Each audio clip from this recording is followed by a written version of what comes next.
Bismillahirrahmanirrahim. Assalamualaikum warahmatullahi wabarakatuh. Selamat pagi. Dan di sini ada hal yang akan Bapak laksanakan selaku pimpinan sekolah.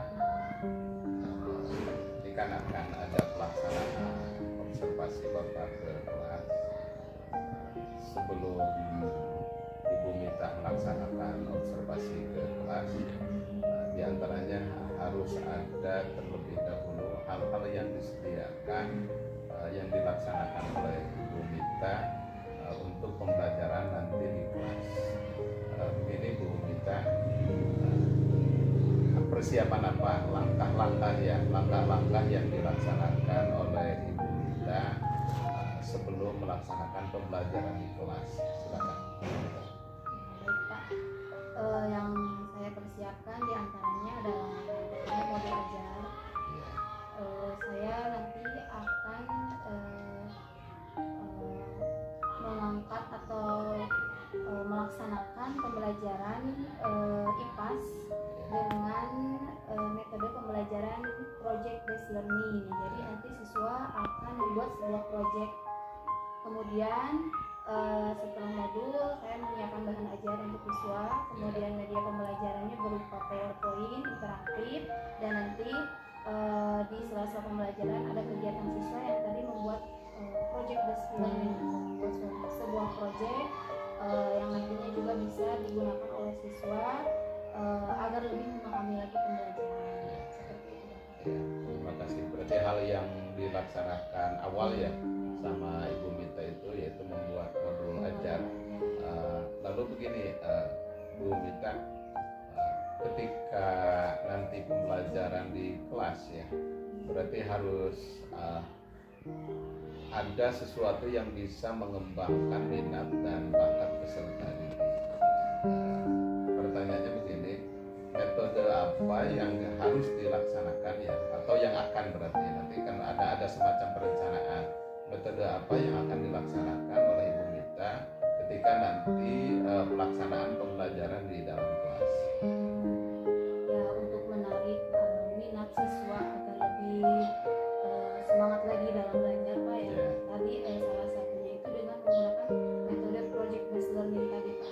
Coba gambarkan secara ini, secara mendetil bentuknya, secara nanti di kelasnya itu seperti apa? Jadi kan kalau project based learning itu jadi pembelajaran berbasis project ya, Pak. Jadi siswa nanti akan dibentuk kelompok, lalu diberikan tugas masing-masing. Jadi semua siswa itu tidak ada yang hanya diam saja, Pak. Jadi semuanya bekerja sama membuat sebuah project atau sebuah produk yang nantinya akan mereka presentasikan di depan kelas, di depan siswa yang lainnya. Jadi kalau misalnya pembelajarannya itu hanya ceramah atau seperti itu ya Pak, konvensional, ya pasti siswa itu bosan gitu ya. Tapi kalau misalnya ada aktivitas siswa yang lebih banyak, mungkin nanti siswa akan lebih tertarik dalam pembelajaran. Seperti itu hal yang dilaksanakan ya. Lalu perencanaan yang lain, Bu Mita, untuk pelaksanaan pembelajaran nanti di kelas seperti ini kan ada biasanya kalau dalam modul ajar ya, sesuai dengan yang dikatakan tadi, ada persiapan, lalu ada kegiatan inti, lalu ada kegiatan akhir, lalu ada berbentuk asesmen penilaian yang dilaksanakan terhadap peserta didik. Itu yang dilaksanakan persiapan awal ya, atau ketika melaksanakan pembelajaran untuk meningkatkan minat bakat siswa di kelas seperti apa? Persiapan awalnya. Iya, betul. Pertama mungkin selalu diawali dengan apresiasi ya Pak. Iya. Dikaitkan pembelajaran itu dengan pembelajaran yang sebelumnya, dan juga dikaitkan dengan hal-hal yang setiap hari siswa temui di dalam kehidupannya. Iya. Ya, jadi di dalam istilahnya itu konteks apa ya? Ya pokoknya intinya itu dikaitkan dengan pembelajaran sebelumnya dan dikaitkan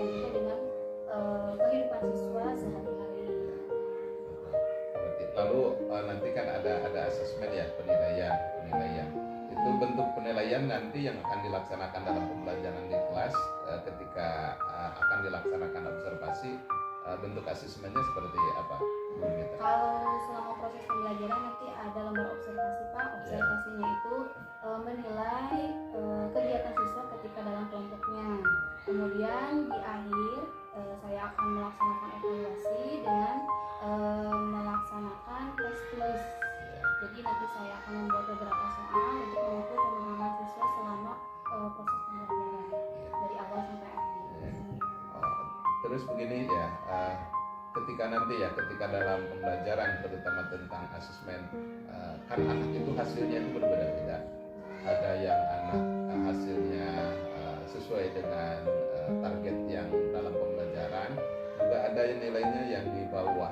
Itu bagaimana cara mengantisipasi nanti ya, langkah-langkah yang harus dilaksanakan untuk mencapai anak tersebut nilai yang di bawah itu bisa meningkat. Karena kemampuan siswa itu berbeda-beda, jadi tidak bisa diukur disamaratakan dengan yang lainnya. Jadi ketika ada siswa yang sudah memenuhi atau sudah nilainya itu di atas KKM misalnya, nanti saya akan melakukan tindak lanjut atau pengayaan. Kemudian bagi siswa yang nilainya itu di bawah atau kurang, nanti juga saya akan melakukan proses remedial. Kemudian pengulangan kembali materi mana yang mereka itu belum pahami. Jadi nanti saya akan mengulangi materi itu khusus di pada tahap mana siswa ini belum paham, tahap mana siswa ini belum mengerti. Ya, berarti kelihatan oleh Bapak ya, walaupun belum melaksanakan pembelajaran sudah terstruktur ya dari awal sampai akhir. Terima kasih Bu Mita ya. Nanti Bapak akan masuk observasi ke kelas. Terima kasih ya. Assalamualaikum warahmatullahi wabarakatuh. Waalaikumsalam.